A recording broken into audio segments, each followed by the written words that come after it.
Good evening everyone. Before starting today's Hindu analysis ఒక్కసారి మేము offer చేసేటటువంటి కరెంట్ అఫైర్స్ కోర్స్ ఏదైతే ఉందో దాని గురించి ఒక్కసారి మాట్లాడతాను, ఒక్కసారి వినండి అమ్మా. Current affairs course, UPSC current affairs course స్వయానా నేనే టీచ్ చేస్తాను. మీకు ఎంత బేసిక్స్ నుంచి చెప్పడం జరుగుతుందో మీ అందరికీ తెలుసు. బేసిక్స్ నుంచి కంప్లీట్ అడ్వాన్స్డ్ లెవెల్ వరకు మిమ్మల్ని తీసుకెళ్లే పూర్తి బాధ్యత నాది. రైట్, మీకు దీనిలో వచ్చేది ఏంటంటే డైలీ హిందూ అనాలిసిస్ అనేది ప్రతిరోజు వస్తుంది. దాంతోపాటు ఎడిటోరియల్స్ ఏవైతే ఉంటాయో ఓన్లీ ఎడిటోరియల్ అనాలిసిస్ పెయిడ్ బ్యాచ్కు మాత్రమే రావడం అనేది జరుగుతుంది. 3, నేను స్వయానా రాసినటువంటి వండర్ఫుల్ హ్యాండ్ రిటన్ నోట్స్ ఏ రోజుకి ఆ రోజు everyday handwritten notes PDF ఏదైతే ఐప్యాడ్లో చాలా చక్కగా నీట్గా మీకు ఈజీగా అర్థమయ్యే లాంగ్వేజ్లో రాయడం అనేది జరుగుతుందమ్మా. ఈ పీడిఎఫ్ ఇస్తాను. 4th, టెస్ట్లు అనేవి ఎవ్రీడే కరెంట్ అఫైర్స్ టెస్ట్లు అనేవి పెట్టడం అనేది జరుగుతుంది. దాంతోపాటు ఎవ్రీ ట్యూస్డే, థర్స్డే, సాటర్డే ఏం చేస్తాము అంటే ఎంసీక్యూ సెషన్స్ అనేవి పెట్టడం అనేది జరుగుతుంది. రైట్, ఎంసీక్యూ సెషన్స్ అనేవి నేను ఇవ్వడం అనేది జరుగుతుంది. ఈ ఎంసీక్యూ సెషన్స్లో ఎన్ని క్వశ్చన్స్ డిస్కస్ చేస్తానంటే 20 క్వశ్చన్స్ డిస్కస్ చేస్తాను. ఏంటండి, 20 ప్రశ్నలు. ఒక్కొక్క ఎంసీక్యూ సెషన్లో 20 ప్రశ్నలు డిస్కస్ చేస్తాను. 20 × 4 ఆప్షన్స్ ఉంటాయండి. మొత్తం 80 కాన్సెప్ట్స్, తక్కువలో తక్కువ 50 కాన్సెప్ట్ల మీద మీకు ఈచ్ సెషన్ గ్రిప్ అనేది రావడం అనేది జరుగుతుంది. కంప్లీట్ బ్యాక్గ్రౌండ్ నుంచి చెప్పడం అనేది జరుగుతుంది. దాంతోపాటు డౌట్ క్లియరెన్స్ అనేది ఉంటుంది. మీకు నా డౌట్ ఎప్పటికప్పుడు ఏ డౌట్ ఉన్నా మీకు క్లియర్ చేయడం అనేది జరుగుతుంది. దాంతోపాటు నా పర్సనల్ గైడెన్స్ అండ్ సపోర్ట్ మీకు ఉండడం అనేది జరుగుతుందండి. మిమ్మల్ని కరెంట్ అఫైర్స్లో మాస్టర్స్ చేసే బాధ్యత నాది, నేను తీసుకుంటాను. రైట్, మీకు యూపీఎస్సీ ఎగ్జామ్లో మీరు రిలేటెడ్ ప్రతి ఒక్క ఇది ఏదైతే ఉంటుందో మ్యాక్సిమం కవర్ చేయడానికి నేను ప్రయత్నిస్తాను. రైట్, నాతో వర్క్ చేయాలి అంటే, నాతో కలిసి కష్టపడాలి యూపీఎస్సీ కరెంట్ అఫైర్స్లో నేను మాస్టర్ అవ్వాలని మీకు అనిపిస్తే ఈ నెంబర్కి ఫోన్ చేయండి అమ్మా. లేదు నా నెంబర్కే మాట్లాడొచ్చు మీరు. This is my number. నాతోనే మీరు డైరెక్ట్గా మాట్లాడి మీరు ఏదో ఒక డెసిషన్ తీసుకోవచ్చు. Right, UPSC current affairs fee ఎంత అంటే 6,000 రూపాయలు కేవలం. లైఫ్ టైం వ్యాలిడిటీతో వస్తుంది. 6,000 రూపీస్కి లైఫ్ టైం వ్యాలిడిటీ ఇస్తున్నాం. రైట్, 6,000 ఒకేసారి కట్టి పే చేయాలా అంటే లేదండి, 2,000 చొప్పున పెర్ మంత్ 2,000 కడుతూ మీరు కరెంట్ అఫైర్స్ కోర్స్లో జాయిన్ అవ్వచ్చు. లైఫ్ టైం వ్యాలిడిటీ, మీరు అన్నాళ్ళు వినాలంటే అన్నాళ్ళు కరెంట్ అఫైర్స్ క్లాసులు వినొచ్చు. ఇది నా నెంబరు. ఈ నెంబర్కైనా ఫోన్ చేయండి, మాట్లాడండి. రైట్, ఫస్ట్ మీరు చక్కగా అన్నీ తెలుసుకున్న తర్వాతే జాయిన్ అవ్వండి. దాంతోపాటు ఈ సెషన్స్తో పాటు వీక్లీ 1 మెయిన్ సెషన్ అనేది ఉంటుందండి. ఈ మెయిన్ సెషన్లో రైట్ క్రిటికల్గా ఎలా అనలైజ్ చేయాలి, యూపీఎస్సీ తరహాలో ఒక ఏ డైమెన్షన్లో ఆలోచించాలి, ఏ డైమెన్షన్లో అప్రోచ్ అవ్వాలి, ఇష్యూస్ అనేవి ఎలా ట్యాకిల్ చేయాలి, వీటన్నింటి గురించి మాట్లాడడం అనేది జరుగుతుంది. మీకు డీటెయిల్డ్ అనాలిసిస్ అనేది ఇస్తాను. రైట్, మెయిన్ సెషన్లో the best course offered at very lowest price 2,000 per monthతో ఇది అవ్వచ్చు. లైఫ్ టైం వ్యాలిడిటీతో వస్తుంది. జాయిన్ అవ్వండి, నా సపోర్ట్ అనేది మీకు ఎప్పుడూ ఉంటుంది. రైట్, ఇప్పుడు మనం ఒకసారి యూపీఎస్సీ సబ్జెక్ట్ వైజ్ కోర్సెస్ గురించి మాట్లాడదామండి. ఈచ్ సబ్జెక్ట్ అంటే history, geography, polity, economy, ethics, మీరు ఇందులో ఏ సబ్జెక్టు జాయిన్ అవ్వాలన్నా ఈచ్ సబ్జెక్ట్ ఎంత అంటే ఫీజు 8,000 రూపాయలు. 8,000 రూపాయలు కట్టి మీరు జాయిన్ అవ్వాలా, ఒకేసారి కట్టి జాయిన్ అవ్వాలంటే అక్కర్లేదు. నెలకి 2,000 per month మీరు కడుతూ జాయిన్ అవ్వచ్చు. నెలకి 2,000 కట్టుకుంటూ మీరు జాయిన్ అవ్వచ్చు. Right, the best life time వ్యాలిడిటీతో వస్తుందండి. ఏ సబ్జెక్ట్ తీసుకున్నా మీకు లైఫ్ టైం వ్యాలిడిటీ ఇవ్వడం అనేది జరుగుతుంది. వేరాజ్ మీరు కరెంట్ అఫైర్స్ తీసుకుంటే October 14th వరకు మాత్రమే ఉంటుంది ఈ ఆఫర్, గుర్తుపెట్టుకోండి. కరెంట్ అఫైర్స్ తీసుకుంటే మీకు కేవలం 6,000 రూపీస్కి మాత్రమే ఇస్తున్నాం. నేనే స్వయానా టీచ్ చేస్తాను. పెర్ మంత్ 2,000 per month మీరు కట్టుకోవచ్చు. ఇది కూడా కరెంట్ అఫైర్స్ కూడా లైఫ్ టైం వ్యాలిడిటీతో వస్తాయి. లైఫ్ టైం వ్యాలిడిటీ అంటే ఆలోచించుకోండి ఒకసారి, ఫర్ ఎవర్ మీకు చెప్పడం అనేది జరుగుతుంది. రైట్, ఇప్పుడు మన ఇన్స్టిట్యూట్లో ఫ్లాగ్షిప్ కోర్స్ అయినటువంటి యూపీఎస్సీ ఇన్ఫినిటీ గురించి ఒకసారి మాట్లాడదాం. UPSC infinity comes with everything అండి, అన్ని సబ్జెక్టులు వస్తాయి. This is prelims plus mains plus interview కలిపినటువంటి course. From very basics student centric approach అనేది ఉంటుంది. ఫ్రమ్ బేసిక్స్ టు పూర్తి అడ్వాన్స్డ్ లెవెల్లో చెప్పడం అనేది జరుగుతుంది. రైట్, దాంతోపాటు we're offering this one at very lowest fee of 45,000. 45,000 కూడా కట్టి జాయిన్ అవ్వాలంటే అక్కర్లేదు, నెలకి 5,000 కట్టి జాయిన్ అవ్వచ్చు. Prelims plus mains plus interview కలిపి వస్తుంది. ఆలోచించుకోండి, నెలకి 5,000 కట్టి జాయిన్ అవ్వచ్చు. రైట్, దాంతోపాటు దీంతో బెస్ట్ ఇది ఏంటంటే infinity stands for life time validity అండి. లైఫ్ టైం వ్యాలిడిటీతో లైఫ్ టైం వ్యాలిడిటీతో మీకు రావడం అనేది జరుగుతుంది. ఒకసారి మీరు ఫీజు కడితే ఫర్ ఎవర్ మీరు యూపీఎస్సీ ఇన్ఫినిటీలో బోత్ రికార్డెడ్ సెషన్స్ లైవ్ సెషన్స్కి మీకు యాక్సెస్ అనేది ఉంటుంది. దాంతోపాటు అన్లిమిటెడ్ టెస్టులకు అనే వాటికి మీకు యాక్సెస్ అనేది ఉంటుంది. దాంతోపాటు మీకు daily mains answer writing practice అనేది చేయిస్తామండి. యూపీఎస్సీ ప్రిపరేషన్లో మెయిన్స్ ఆన్సర్ రైటింగ్ ప్రాక్టీస్ ఎంత కీ రోల్ ప్లే చేస్తుందో మీ అందరికీ తెలుసు. సో మీరు జాయిన్ అయిన మొదటి రోజు నుంచే మీతో మెయిన్స్ ఆన్సర్ రైటింగ్ ప్రాక్టీస్ చేయిస్తాం. మీరు రాసిన ఆన్సర్స్కి respective by faculty members correct చేసి కన్స్ట్రక్టివ్ ఫీడ్బ్యాక్ అనేది మీకు ఇస్తారు. రైట్, దాంతోపాటు ఇంకొక బెస్ట్ థింగ్ ఏంటంటే యూపీఎస్సీ రాసే వాళ్ళు ఏపీపీఎస్సీ టీఎస్పీఎస్సీ కూడా రాస్తూ ఉంటారు. ఒకవేళ వాటి నోటిఫికేషన్స్ ఏమైనా పడ్డాయి అనుకోండి, నోటిఫికేషన్స్ పడగానే ఎక్స్ట్రా సిలబస్ కూడా స్వయానా మేమే కంప్లీట్ చేయడం అనేది జరుగుతుంది without taking a single penny from you. రూపాయి కూడా ఎక్స్ట్రా తీసుకోకుండా. ఆ ఎక్స్ట్రా సిలబస్ ఏదైతే ఉంటుందో వాటికి కావాల్సింది ఏపీపీఎస్సీ, టీఎస్పీఎస్సీ, ఐబీపీఎస్. యూపీఎస్సీ ఇన్ఫినిటీలో మీకు సీశాట్ ప్లస్ జిఎస్ పేపర్స్ అన్నీ కవర్ అవుతాయండి. విత్ ఒక్క ఆప్షనల్ తప్పించి అన్నీ కవర్ అవ్వడం అనేది జరుగుతుంది. ఆలోచించండి, మీకు ద బెస్ట్ క్వాలిటీ ఇవ్వడం అనేది జరుగుతుంది. శాంపుల్ వీడియోస్ కావాలంటే మన ప్లేలిస్టులో ఉన్నాయి, సబ్జెక్ట్ వైజ్గా ఉన్నాయి. ఒక్కసారి అన్ని క్లాసులు వినండి, విన్నాకే డెసిషన్ తీసుకోండి అమ్మా. రైట్, ఈరోజు మన హిందూ అనాలిసిస్లో ఫస్ట్ ఆర్టికల్లోకి వెళ్దాం.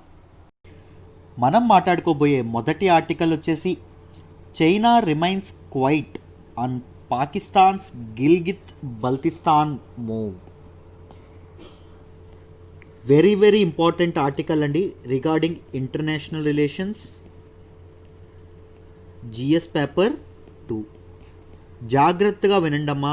ఈరోజు కొద్దిగా లాంగ్ ఉన్నప్పటికీ గిల్గిత్ అండ్ బల్తిస్తాన్ టెరిటరీ ఏదైతే ఉందో దాని మీద మీకున్నటువంటి మొత్తం డౌట్స్ అన్నీ క్లియర్ అయిపోతాయి. జాగ్రత్తగా వినండి, క్లియర్గా ఎక్స్ప్లెయిన్ చేసే ప్రయత్నం అయితే చేస్తాను. రైట్, ముందు మనకి న్యూస్లోకి వచ్చినటువంటి ఇదేదైతే ఉందో గిల్గిత్ అండ్ బల్తిస్తాన్ ఏరియా ఏదైతే ఉందో అది దాని గురించి మీకు డీటెయిల్డ్గా ముందు మ్యాప్ అనేది తెలియాలండి, జాగ్రఫికల్ లొకేషన్ అనేది తెలియాలి. ఇక్కడ ఇది చూడండి అమ్మా, ఈ ఫస్ట్ పిక్ చూడండి మొదటిది, దీనిలో మీకు క్లియర్గా అర్థమవుతుంది. రైట్, ఇదంతా మన భారతదేశం. రైట్, ఇదంతా మన తాలూకా జమ్మూ అండ్ కాశ్మీర్లో ఉన్నటువంటి స్టేట్. అయితే నేను హిస్టరీ గురించి కూడా ఇప్పుడు చెప్తాను. కొన్ని కారణాల వల్ల కొన్ని విషయాలు జరిగి మధ్యలో ఏం జరిగింది అంటే ఈ ప్రాంతం ఏదైతే ఉందో ఈ గ్రీన్ కలర్లో ఉన్నటువంటి ఏరియా ఏదైతే ఉందో దీనిని పాకిస్తాన్ ఆక్రమించుకోవడం అనేది జరిగింది. సో పాకిస్తాన్ ఆక్రమించుకున్నటువంటి దీన్ని ఏమంటారు అంటే పాకిస్తాన్ ఆక్యుపైడ్ కాశ్మీర్ అంటారు. రైట్, ఇప్పుడు ఈ ప్రాంతం అంతా ఏంటి, జమ్మూ అండ్ కాశ్మీర్. ఇది ఇండియాలో ఉండడం అనేది జరిగింది. అంతేనా? జాగ్రత్తగా చూడండి, ఈ జమ్మూ అండ్ కాశ్మీర్ ఏదైతే మనం యూనిట్ టెరిటరీకి ఇది చేసామో అది ఇండియాలో ప్రాంతమే అని చెప్పి పాకిస్తాన్ కూడా సమ్మతమే. కానీ ఈ ప్రాంతం ఏముంటుంది, ఈ గ్రీన్ కలర్లో ఉన్నటువంటి ఏరియా అది మాది అని చెప్పి పాకిస్తాన్ అనడం అనేది జరుగుతుంది. రైట్, ఫర్ అడ్మినిస్ట్రేటివ్ పర్పజెస్ ఇది చూడండి, ఈ గ్రీన్ కలర్లో ఉన్నటువంటి ఏరియా రెండుగా విడదీశారండి. ఒకటి పాకిస్తాన్ ఆక్యుపైడ్ కాశ్మీర్ లేదా ఆజాద్ కాశ్మీర్ అని పిలుస్తారు. ఎక్కడ అంటే పాకిస్తాన్లో ఇది. దాంతోపాటు గిల్గిత్ అండ్ బల్తిస్తాన్ ఇలా రెండు విధాలుగా విడదీయడం అనేది జరిగింది. ఎప్పుడు సార్ అంటే 2009లో 2009లో ఇలా రెండు అఫీషియల్ నేమ్స్ ఇవ్వడం అనేది జరిగింది. ఈ పైన ఉంది చూసారు, ఇది చైనాకి పాకిస్తాన్ గిఫ్ట్గా ఇచ్చేయడం అనేది జరిగింది. ఎప్పుడు సార్ గిఫ్ట్గా ఇచ్చేసింది అంటే 1963లో గిఫ్ట్గా ఇచ్చేయడం అనేది జరిగింది. రైట్, ఇది ఈ ప్రాంతం ఏదైతే ఉందో దీన్ని అక్సై చిన్ ప్రాంతం అంటాం. ఇండియా అండ్ చైనా డిస్ప్యూట్స్ మారేటప్పుడు నేను డీటెయిల్డ్గా మీకు చెప్పాను.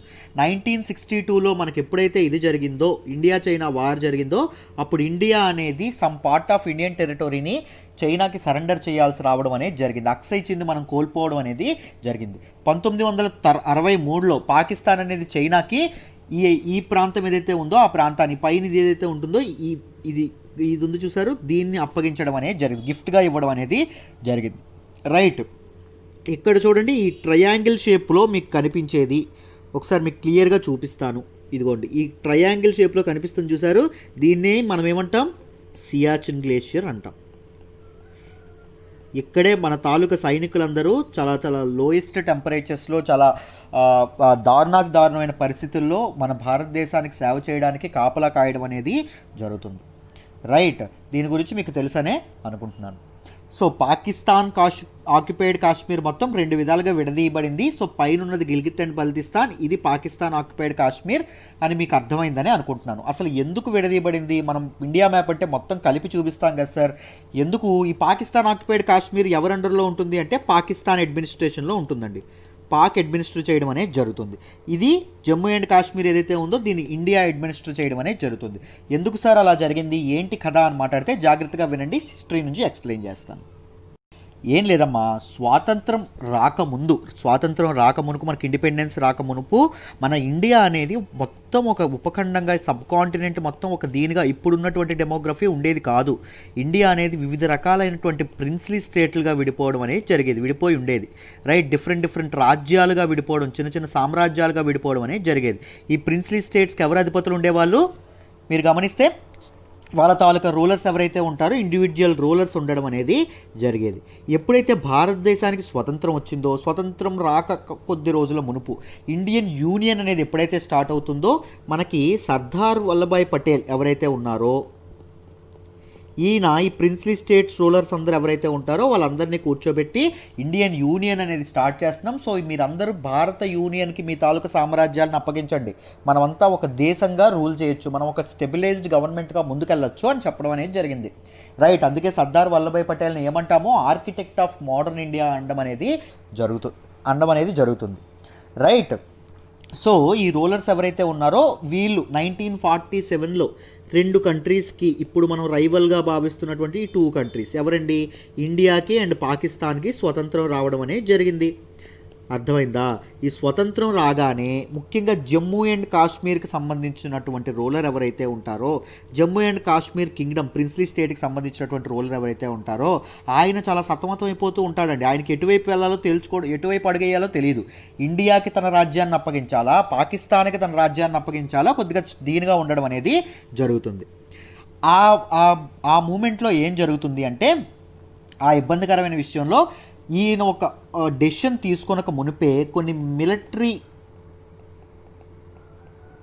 ట్రైబల్ మిలిటరీ ఎవరైతే ఉంటారో దాంతోపాటు పాకిస్తాన్కి సంబంధించినటువంటి కొంతమంది సైనికులు కూడా, మిలిటరీ కూడా, వీళ్ళందరూ కలిపి ఏం చేస్తారు అంటే ఈ ప్రిన్స్లీ స్టేట్ ఏదైతే ఉంటుందో ఈ జమ్మూ అండ్ కాశ్మీర్ ప్రిన్స్లీ స్టేట్లోకి ఇది చేయడం అనేది జరుగుతుంది. అడుగుపెట్టి కొన్ని ఇవి చేయడం అనేది, ఎనక్సేషన్, ఆక్రమించుకోవాలనుకున్నటువంటి ప్రయత్నాలు జరుగుతాయి. అప్పుడు జమ్మూ అండ్ కాశ్మీర్ రూలర్ ఎటువైపు తిరుగుతాడు అంటే వెంటనే ఇండియా వైపు తిరగడం అనేది జరుగుతుంది.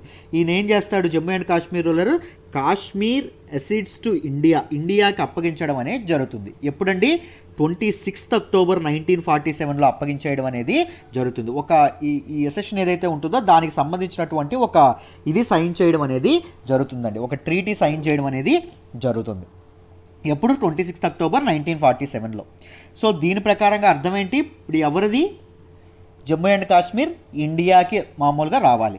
కానీ ఏం జరిగింది, పాకిస్తాన్ ఏమని వాదిస్తుందంటే అతనెవరు ట్రీటీ చేయడానికి, అతని గవర్నమెంట్ని మేము దించేసాము త్రూ ఈ ట్రైబల్ మిలిటరీ గ్రూప్స్ ఎవరైతే ఉంటాయో, మిగిలిన మిలిటరీ వాళ్ళు ఎవరైతే ఉంటారో అతని గవర్నమెంట్ ఆల్రెడీ డీస్టెబిలైజ్ చేశారు.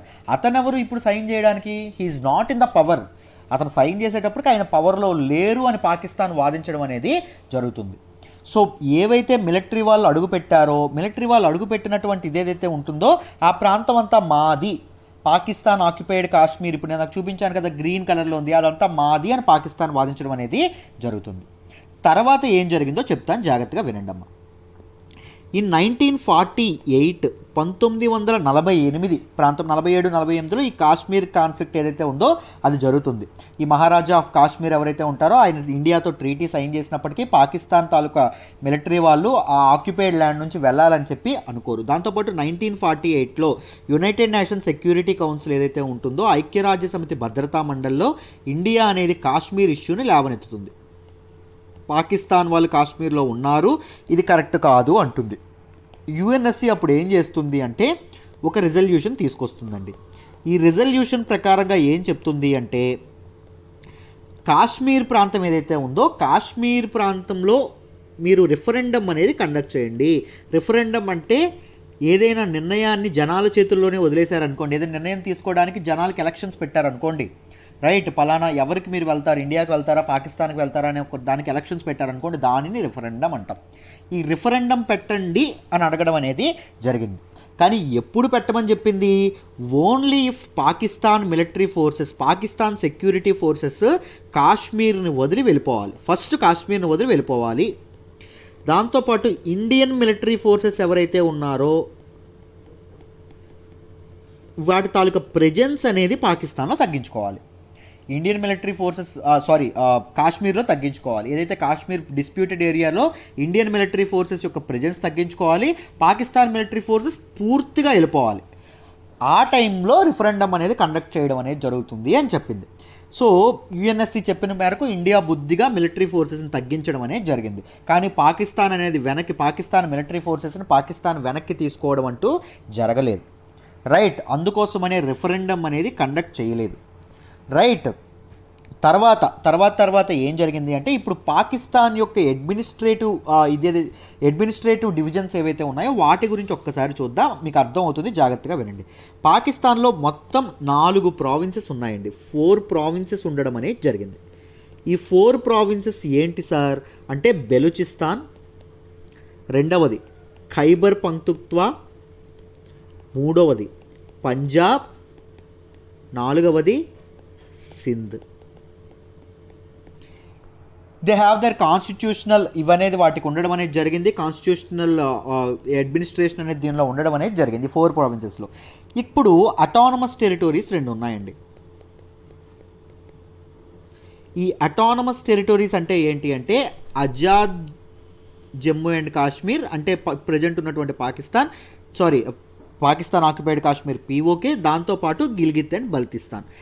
ఈ అటానమస్ టెరిటరీస్ని ఎవరు పరిపాలిస్తారు అంటే ప్రెసిడెంట్, పాకిస్తాన్ యొక్క రాష్ట్రపతి ఇది చేయడం అనేది జరుగుతుంది, ప్రెసిడెంట్ పరిపాలించడం అనేది జరుగుతుంది. ఈ ప్రావిన్సెస్కి ఎవరు హెడ్గా ఉంటారు? ఫెడరల్ గవర్నమెంట్, ప్రైమ్ మినిస్టర్ అనేది హెడ్గా ఉండడం, ప్రైమ్ మినిస్టర్ ఆయన హెడ్గా అంటే ఈ స్టేట్స్ కూడా డిఫరెంట్ ప్రావిన్షియల్ హెడ్స్ ఉంటారు, వాళ్ళ మీద ప్రైమ్ మినిస్టర్ ఉండడం అనేది జరుగుతుంది. ఇప్పుడు ఒక ఫెడరల్ టెరిటరీ ఉంది. ఆ ఫెడరల్ టెరిటరీ పేరు ఏంటంటే ఇస్లామాబాద్ క్యాపిటల్ టెరిటరీ. మన ఎన్సీఆర్ ఎలా అయితే ఉందో, నేషనల్ క్యాపిటల్ రీజన్ ఎలా ఉందో, వాళ్ళకు కూడా ఇస్లామాబాద్ క్యాపిటల్ టెరిటరీ ఏదైతే ఉందో అది ఉంది. దీన్ని ఎవరు పరిపాలిస్తారు అంటే ఫెడరల్ గవర్నమెంట్, యూనియన్ గవర్నమెంట్ ఏదైతే ఉంటుందో వాళ్ళు పరిపాలించడం అనేది జరుగుతుంది. రైట్, ఇది ముందు అడ్మినిస్ట్రేషన్. ఇప్పుడు ఏం చేశారు అంటే అటానమస్ టెరిటరీ అయినటువంటి గిల్గిత్ అండ్ బల్తిస్తాన్ని ప్రావిన్షియల్ స్టేటస్ ఇవ్వాలి అనేటటువంటి ఆలోచనలు ఉన్నారు. అంటే 4 ప్రావిన్సెస్ని కాస్త 5 ప్రావిన్సెస్ చేద్దామని ఆలోచనలో ఉన్నారు, బై ఇంక్లూడింగ్ ఏదండి Gilgit and Baltistan as a province. Right అనే ఆలోచనలో ఉండడం అనేది జరిగింది. దీనికి అక్కడ ఇది కూడా కండక్ట్ చేయమని చెప్పి, ఎలక్షన్స్ కూడా, ఎన్నికలు కూడా కండక్ట్ చేయమని చెప్పి పాకిస్తాన్ సుప్రీంకోర్టు అనేది ఆదేశాలు జారీ చేయడం కూడా జరిగింది. ఎప్పుడు? ఎర్లియర్ దిస్ ఇయర్, ఈ ఇయర్ స్టార్టింగ్లో ఇది కూడా జరగడం అనేది జరిగింది. సో పాకిస్తాన్ గవర్నమెంట్ కూడా ఏం చేస్తుంది, దీన్ని ప్రావిన్స్ చేయాలని, ప్రావిన్షియల్ ఇది తీసుకురావాలి అని ఆలోచిస్తుంది. మీరు ఇక్కడ గమనిస్తే జాగ్రత్తగా వినండి అమ్మా. ఇక్కడ మీరు గమనిస్తే మనం ఎప్పుడు యూపీఎస్సీ ప్రిపేర్ అవుతున్నాం కాబట్టి you should have neutral stand. You shouldn't have prejudice mind set అండి. రైట్, ఒకే మైండ్ సెట్తో వెళ్ళకూడదు, మనకు ఒక న్యూట్రల్ స్టాండ్ ఉండాలి. ఇప్పుడు కాశ్మీర్ ఏదైతే ఉందో, ముందు మన జమ్మూ అండ్ కాశ్మీర్ ఏదైతే ఉందో, ఈ కింగ్డమ్ ఏదైతే ఉందో, దీన్ని ఇండియాది అంటుంది, పాకిస్తాన్ది అంటుంది. కానీ ఎవరిది ఏంటి అని చెప్పి ఇంకా అఫీషియల్గా నిర్ణయం అనేది లేదు. రైట్, ఎవరి తాలూకా ఎజంప్షన్స్ అనేవి వాళ్ళకు ఉన్నాయి. రైట్, ఇప్పుడు మీరు ఇక్కడ గమనించాల్సింది ఏంటి అంటే, ముఖ్యంగా ఆలోచించాల్సింది జమ్మూ అండ్ కాశ్మీర్ ఏరియా ఏదైతే ఉందో, ముఖ్యంగా పాకిస్తాన్ ఆజాద్ కాశ్మీర్ ఏదైతే ఉందో, Pakistan occupied Kashmir and Gilgit and Baltistan area, ఈ రెండు ఏరియాలు కూడా డిస్ప్యూటెడ్ రీజియన్స్ అండి. They are not formally related to any of the nations, right. ఇంకా ఇండియాకే మాది అని చెప్పడానికి కాస్త హక్కు ఉంది. ఎందుకుంది? ఆ మహారాజు ఎవరైతే ఉన్నారో ఆయన ఒక ట్రీటీ సైన్ చేయడం అనేది జరిగింది, ఒక అకార్డ్ సైన్ చేయడం అనేది జరిగింది. దేని చేస్తామని ఇండియాలో కలుపుతున్నట్టు, అంతేనా? 1947లో చేశారని చెప్పుకున్నాం కదా ఇందాకే. సో అప్పుడు ఇది సైడ్ చేయడం అనేది జరిగింది. బట్ పాకిస్తాన్కి అది ప్రూవ్ చేయడానికి ఎటువంటి స్టాండ్ లేదు. బట్ స్టిల్ పాకిస్తాన్ అనేది ఒక మెటీరియల్ చేంజెస్ తీసుకురావడానికి చేస్తుంది. దేనిలోని? ఈ డిస్ప్యూటెడ్ రీజియన్లో. ఆ డిస్ప్యూటెడ్ రీజియన్ ఏంటి? Gilgit and Baltistan, right. Gilgit and Baltistan ఇది తీసుకురావడం అనేది జరుగుతుంది. సో అక్కడ పొలిటికల్ స్టేటస్ ఆఫ్ పీపుల్ గురించి మాట్లాడుకుంటే, పొలిటికల్ రైట్స్ గురించి మనం మాట్లాడుకుంటే గిల్గిత్ అండ్ బల్తిస్తాన్ ఏరియాలో, రైట్, అక్కడ ఉన్నటువంటి పీపుల్కి they didn't have any political rights అండి. అంటే ఎన్నికల్లో పోటీ చేసే అధికారం అనేది అక్కడ ప్రజలకి లేకుండా పోయింది. దాంతోపాటు వాళ్ళ స్టేటస్, మేము భారతదేశానికి చెందిన వాళ్ళమా, మేము పాకిస్తాన్కి చెందిన వాళ్ళమా అనేటటువంటి స్టేటస్ లేదు. దాంతోపాటు they have their own flag, right. Pakistan ఆక్యుపైడ్కి ఒక ఓన్ ఫ్లాగ్ అంటూ ఉండడం అనేది జరిగింది. They have their own supreme court, they have their own high court, ఓకేనా? ఇవన్నీ ఉండడం జరిగింది. బట్ స్టిల్ అక్కడ లోకల్ అథారిటీస్, పరిపాలిస్తున్నటువంటి అథారిటీస్ ఏవైతే ఉన్నాయో ఆ అథారిటీస్ ఏ పార్టీకి చెందినటువంటి, నాట్ ఇండిజినస్ పార్టీస్, అక్కడ ఉన్నటువంటి లోకల్ పార్టీస్కి కాదు. They might be the indigenous people, అక్కడ ఉన్నటువంటి ప్రాంతానికి చెందినటువంటి వాళ్ళు అవ్వచ్చు, కానీ అక్కడ ఇదైనటువంటి పార్టీస్కి పాకిస్తాన్ మెయిన్ స్ట్రీమ్ గవర్నమెంట్ ఎప్పుడూ ఛాన్స్ ఇవ్వలేదండి. ముఖ్యంగా బల్వరిస్తాన్ నేషనల్ ఫ్రంట్ ఏదైతే ఉందో ఎగ్జాంపుల్, ఇలాంటి పార్టీస్కి పాకిస్తాన్ అనేది అక్కడ ఎలక్షన్లో పోటీ చేసేందుకు అవకాశం ఇవ్వలేదు మెయిన్ స్ట్రీమ్ ఇదనేది గవర్నమెంట్ అనేది. బట్ కానీ అక్కడ ఉన్నటువంటి పీపుల్ ఏదైతే మెయిన్ స్ట్రీమ్ పార్టీస్ ఏవైతే ఉంటాయో, అంటే మెయిన్ల్యాండ్, పాకిస్తాన్ మెయిన్ల్యాండ్లో ఉన్నటువంటి పార్టీస్ ఏవైతే ఉంటాయో వాటి ద్వారా వాళ్ళు పోటీ చేయొచ్చు, రైట్. ఇలాంటివి తీసుకురావడం అనేది జరిగింది. ఎప్పుడైతే ఆ పార్టీస్ ద్వారా ఉన్న వాళ్ళైతే పార్టీ తాలూకా అధిష్టానం ఏవైతే నిర్ణయిస్తుందో, రైట్, హైకమాండ్ ఏదైతే నిర్ణయిస్తుందో దాని ప్రకారం వాళ్ళు ఫాలో అవ్వాల్సి ఉంటుంది. వాళ్ళకి ఇండియాతో కలవాలన్న అటువంటి ఇదనేది వాళ్ళు చేయలేరు, రైట్. అలాంటి, ఎందుకంటే హైకమాండ్ కనుసైగల్లో వాళ్ళు ఉండడం అనేది జరుగుతుంది. సో పాకిస్తాన్ అనేది పొలిటికల్గా ఆ ఏరియాని కంట్రోల్ చేయడం అనేది జరుగుతుంది. దాంతోపాటు ఆ ఏరియా అనేది విపరీతమైన రీజినల్ అంట్రెస్ట్కి అనేది గురవుతుందండి, రైట్. షియా సున్నీ కాన్ఫ్లిక్ట్ ఏదైతే ఉందో అది very very very important conflict. ఎందుకు అంటే గిల్గిత్ అండ్ బల్తిస్తాన్ ఏరియాకి సంబంధించిన వాళ్ళు, దీస్ ఆర్ 2 సెక్ట్స్ ఆఫ్ ముస్లింలో ఉన్నటువంటి 2 డిఫరెంట్ సెక్షన్స్ అండి. గిల్గిత్ అండ్ బల్తిస్తాన్లో majority of the population are from Shia, and mainland Pakistan ఏదైతే ఉందో పాకిస్తాన్లో majority of the population are from Sunni. ఇవేవైతే ఉన్నాయో షియా అండ్ సున్నీ యొక్క కాన్ఫ్లిక్ట్ ఏదైతే ఉందో అది కూడా ఇదవ్వడం అనేది జరిగింది. పాకిస్తాన్ ఏం చేస్తుంది అంటే మెయిన్ల్యాండ్ పాకిస్తాన్ నుంచి గిల్గిత్ అండ్ బల్తిస్తాన్లోకి పీపుల్ని ఇది చేయడం అనేది జరుగుతుందండి. ఏం చేస్తుంది? పీపుల్ని ఇది చేయడం అనేది జరుగుతుంది, రైట్. డెమోగ్రఫీని చేంజ్ చేయడం అనేది జరుగుతుంది. సున్నీ యొక్క ఇది చూసి మీరు ఎప్పుడైనా చాలామంది అడుగుతుంటారు, సార్ పాకిస్తాన్లో ఎందుకు వాళ్ళని వాళ్ళే చంపుకుంటారు, వాళ్ళ స్కూల్ని వాళ్ళే చేసుకుంటారు, అందరూ ముస్లింలే కదా అని. బికాజ్ ఈ రీజనల్ ఎథనిక్ కాన్ఫ్లిక్ట్ ఏదైతే ఉందో, షియా సున్నీ మధ్య కాన్ఫ్లిక్ట్ ఏదైతే ఉందో అదే తీవ్రమైన అన్రెస్ట్కి దారితీస్తుంది. నేను చాలాసార్లు మా కరెంట్ అఫైర్స్ కోర్సులో జాయిన్ పిల్లలకు చాలాసార్లు చెప్పాను, రైట్. ఇలాంటి వాటిని డిస్కస్ చేస్తాం డీటెయిల్డ్గా, రైట్. ఈ డెమోగ్రఫీ ఏదైతే ఉందో అది చేంజ్ చేయడానికి మెయిన్ల్యాండ్ పాకిస్తాన్ నుంచి గిల్గిత్ అండ్ బల్తిస్తాన్కి సున్నీ పీపుల్ని ఇది చేయడం కూడా జరుగుతుంది. సో వాళ్ళకి ఎథ్నిక్ రికగ్నైజేషన్ కూడా, కల్చరల్ రికగ్నైజేషన్ కూడా గిల్గిత్ అండ్ బల్తిస్తాన్ పీపుల్కి ఉండకపోవడం అనేది జరుగుతుంది, right. These are the things about Gilgit and Baltistan. మీకు గిల్గిత్ బల్తిస్తాన్ గురించి డీటెయిల్గా అర్థమైందని అనుకుంటున్నాను. Let me show you the flag of this thing అండి. ఫ్లాగ్ ఆఫ్ మన ఆజాద్ కాశ్మీర్ యొక్క ఫ్లాగ్ గురించి ఒకసారి చూపిస్తాను చూడండి. This is the flag of Azad Kashmir, right. అంటే మొత్తం పీఓకే పాకిస్తాన్ ఆక్యుపైడ్ కాశ్మీర్ని ఎలా విడదీశారు 2009లో? ఆజాద్ కాశ్మీర్గా విడదీశారు. ఇంకొకటి ఏంటి? గిల్గిత్ అండ్ బల్తిస్తాన్గా విడదీయడం అనేది జరిగింది, రైట్. సో ఈ ఆజాద్ కాశ్మీర్ యొక్క ఇదేంటి అంటే ఇది ద ఫ్లాగ్, వాళ్ళకంటూ ఒక ఫ్లాగ్ ఉంది, దాంతోపాటు హైకోర్టు ఉంది, సుప్రీంకోర్టు ఉంది. రైట్, ఇలా ఉండడం అనేది జరిగింది. అయితే ఇప్పుడు ఎందుకు న్యూస్లోకి వచ్చింది సార్ అని మీరు అడిగితే చెప్తాను, జాగ్రత్తగా వినండి. ఇండియా అండ్ పాకిస్తాన్ గురించి మాట్లాడుకున్నాం. రైట్, ఇండియా అండ్ పాకిస్తాన్ మధ్య టెరిటోరియల్ డిస్ప్యూట్స్ గురించి మాట్లాడుకున్నాం. ఇప్పుడు పక్కనే ఉన్నటువంటి చైనా తాలూకా ఇదేంటో, ఇంపాక్ట్ ఏంటో చూడాలి. చైనా స్పోక్స్ పర్సన్స్ ఏం చెప్తున్నారు, దేనిలో ఇన్వాల్వ్ అవుతున్నారో చూద్దాం, జాగ్రత్తగా వినండి. మీరు బాగా గమనిస్తే ప్రజెంట్ పాకిస్తాన్ అండ్ చైనా అనేవి చాలా చాలా ఫ్రెండ్స్గా ఉండడం అనేది జరిగింది, మంచి స్నేహితులుగా మంచి దీనిలో ఉండడం అనేది జరిగింది. ఇండియాకి చైనాకి ఇప్పుడు పడట్లేదు, అంతేనా? ఇండియాకి చైనాకి అసలు పడకపోవడం అనేది జరుగుతుంది. అయితే మీరు గమనిస్తే లాస్ట్ ఇయర్ ఎప్పుడైతే మనకి ఆగస్ట్ 5th ఎప్పుడైతే ఆర్టికల్ 370 అనేది మనకు పూర్తిగా రిపీల్ చేశారో, ఆర్టికల్ 370 పూర్తిగా అబాలిష్ చేసి special status of Jammu Kashmir ఇది ఎప్పుడే చేశారో, చైనా అనేది చాలా తీవ్రంగా రియాక్ట్ అవ్వడం అనేది జరిగిందండి. చైనా చాలా it was seriously concerned about the current situation అని చెప్పి చైనా అనడం అనేది జరిగింది. కాశ్మీర్ ప్రజల యొక్క మేము చాలా దీనిగా ఉండడం అని చెప్పడం అనేది జరిగింది. Right, we have very clear mind ఉండడం అనేది జరిగింది, దేని మీద, కాశ్మీర్ మీద ఉండడం అనేది చెప్పడం అనేది జరిగింది. బట్ ఇప్పుడు అదే డిస్ప్యూటెడ్ ఏరియా ఏదైతే ఉందో దానిలో డైరెక్ట్గా మెటీరియల్ చేంజెస్ తీసుకొస్తున్నటువంటి పాకిస్తాన్ ఏం చేయాలనుకుంటుంది, దానికి ఇప్పుడు 4 ప్రావిన్సెస్ ఉన్నాయి, 5th ప్రావిన్సెస్గా Gilgit and Baltistan add చేయాలనుకుంటుంది, ఎలక్షన్లు కండక్ట్ చేయాలనుకుంటుంది, అంతేనా?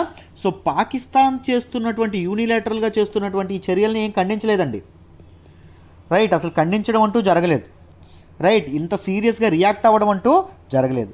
ఏం చెప్పింది అంటే 2 కంట్రీస్ అది ఇది ఏదైతే కాశ్మీర్ ఇష్యూ ఏదైతే ఉందో ఇండియా అండ్ పాకిస్తాన్ మధ్య ఉన్నటువంటి హిస్టారికల్ ఇదండి.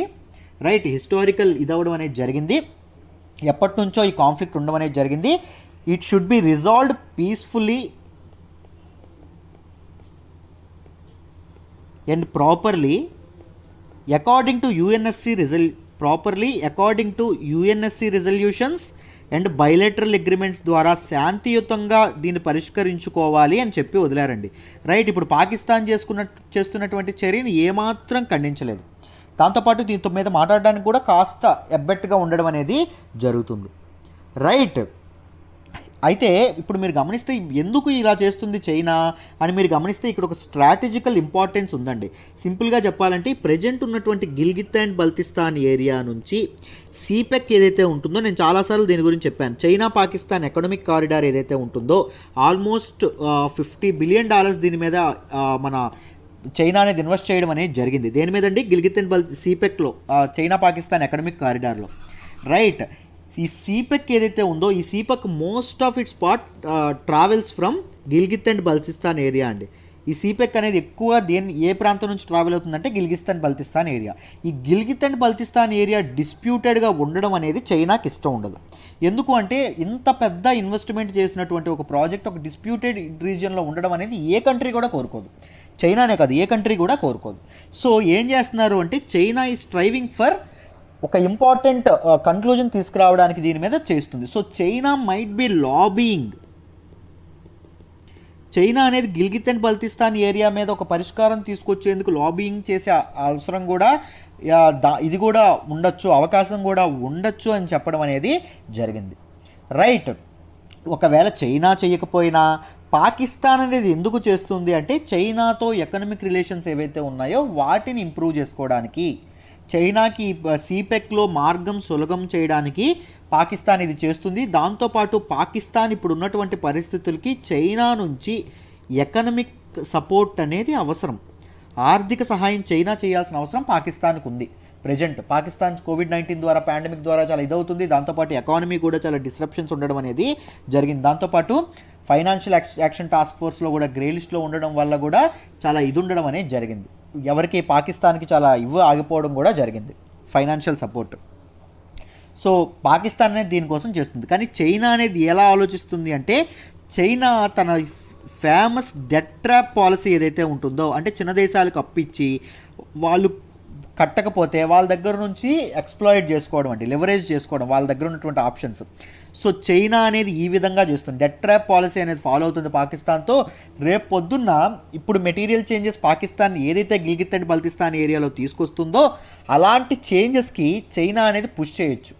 దేనికి అనుగుణంగా? చైనాకి అనుగుణంగా. సిపెక్లో పాకిస్తాన్ షేర్ బాగా తగ్గి చైనా అనేది కాస్త ఇదవ్వచ్చు. చైనా ఈ డెట్ ట్రాప్ పాలసీ అనేది ఫాలో అవుతుంది అని చెప్పి చాలామంది ఎవరైతే ఫారిన్ అఫైర్స్ ఎక్స్పర్ట్స్ ఎవరైతే ఉంటారో వాళ్ళు చెప్పడం అనేది జరుగుతుంది. ఇవన్నీ ఎందుకు చెప్తున్నారు సార్ అంటే మెయిన్స్ పర్స్పెక్టివ్లో మీరు ఎలా ఆలోచించాలి, ఏ విధమైనటువంటి విషయాలు తెలుసుకోవాలనే విధంగా చెప్పడం అనేది జరుగుతుంది. సో మీకు మొత్తం ఒక కథ అనేది అర్థమైతే సో మీకు తర్వాత రేపు పొద్దున వచ్చేటువంటి డెవలప్మెంట్స్ కానీ రేపు పొద్దున్న ఏం జరిగినా మీరు ఈజీగా అర్థం చేసుకోగలుగుతారు. అందుకే ఫ్రమ్ వెరీ బేసిక్స్ నుంచి మీకు చెప్పడం అనేది జరిగింది. రైట్, ఐ హోప్ ఈ ఆర్టికల్ మీకు డీటెయిల్డ్గా అర్థమైందనే అనుకుంటున్నానండి, క్లియర్గా మీకు అర్థమైందనే అనుకుంటున్నాను. చైనా రిలేషన్ ఏంటి, పాకిస్తాన్ ఏం చేసింది, హిస్టరీ ఏంటి మీకు మొత్తం అర్థమైందని అనుకుంటున్నాను. Let's move to the next article అమ్మా. మనం మాట్లాడుకోబోయే నెక్స్ట్ ఆర్టికల్ వచ్చేసి US formally exits Paris pact on kerbing climate change. దీన్ని మనం ఎన్విరాన్మెంట్ అండ్ ఎకాలజీలో మాట్లాడుకుంటామండి, జిఎస్ పేపర్ 3లో. దాంతోపాటు ఐఆర్లో కూడా వస్తుంది. జాగ్రత్తగా వినండి, మీకు డీటెయిల్డ్గా అర్థమవుతుంది. యుఎస్ అనేది యునైటెడ్ స్టేట్స్ ఆఫ్ అమెరికా అనేది ప్యారిస్ ప్యాక్ట్ ఏదైతే ఉందో, ప్యారిస్ అకార్డ్ ఏదైతే ఉందో దాని నుంచి, ప్యారిస్ అగ్రిమెంట్ ఏదైతే ఉందో దాని నుంచి బయటకు రావడం అనేది జరిగింది. First let us understand what is this Paris agreement or Paris accord. Paris agreement అంటే ఏంటో చూద్దాం.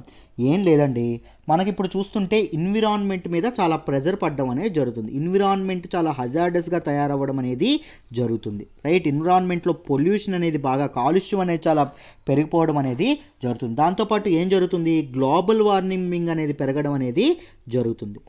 రైట్, ఎర్త్ యొక్క టెంపరేచర్స్ ఏవైతే ఉన్నాయో అవి కంప్లీట్గా పెరిగిపోవడం అనేది జరుగుతుంది. గ్లోబల్ టెంపరేచర్ పెరుగుతుంటే దాంతో ఏమవుతుంది, మనిషి యొక్క ఎగ్జిస్టెన్స్కే, మనిషి యొక్క అస్తిత్వానికే ఒక ప్రశ్న ఏర్పడుతుంది. గ్లోబల్ వార్మింగ్ పెరిగితే సీ లెవెల్స్ అనేవి పెరుగుతాయి. సీ లెవెల్స్ అనేవి పెరిగితే ఏమవుతుందండి, ఐస్బర్గ్స్ అనే కానీ సీ లెవెల్స్ పెరిగితే ఏమవుతుంది, మనిషి మనుగడకే, మనిషి అస్తిత్వానికే ఒక క్వశ్చన్ మార్క్ ఏర్పడడం అనేది జరుగుతుంది.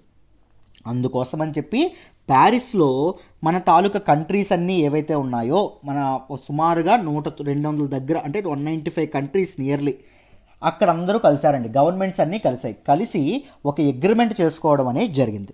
దేనికోసం చేసుకున్నాయి, ఒక కంట్రీ కోసం చేసుకున్నాయా, పలానా దీనికోసం చేసుకున్నాయా, ఒక ఒక ఒక ఒక లేకపోతే ఒక జిల్లా కోసం చేసుకున్నాయా, ఒక కంట్రీ కోసం చేసుకున్నాయా, లేకపోతే ఒక కంట్రీ యొక్క హెల్త్ కోసం చేసుకున్నాయా, ఇన్ఫ్రాస్ట్రక్చర్ కోసం చేసుకున్నాయా, ఎకానమీ కోసం చేసుకున్నాయా?